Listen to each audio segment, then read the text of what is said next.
I don't know if you can put a timetable on it, when we should have done it, but certainly something you want to do. And I know, unfortunately, it's taken, not just one event this year, unfortunately, a series of events that have made this topic of mine throughout the world and certainly in the United States. And there's this, I don't want to use the word renewed emphasis because it's not really renewed, but on inclusion. And I think where Councilor Winslow was going, I see it even at the corporate level. We've always had these type of inclusionary discussions, and it's always been people having these unpleasant discussions, with each other. And maybe this year is a little different because it's pronounced, and maybe because it's virtual, people are a little bit easier to speak.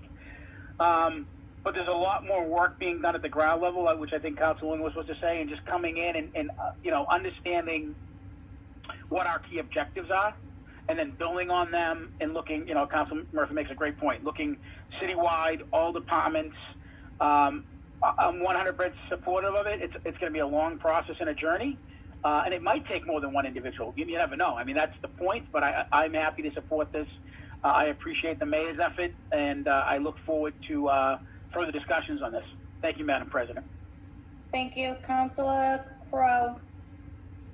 Thank you, Madam President. I won't belabor the point, and 100% in favor of this paper, and I do believe there'll be a rich discussion in committee. And I think just even the letter that was sent to accompany this paper said that they had kind of done some of their research, and for other communities doing it.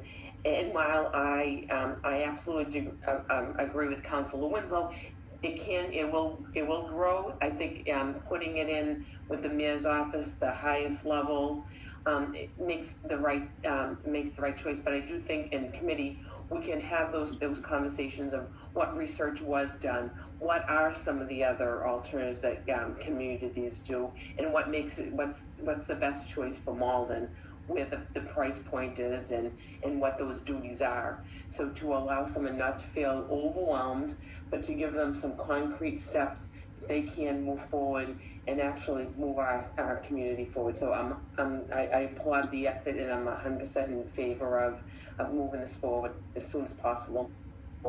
Great, thank you. Councilor Condon.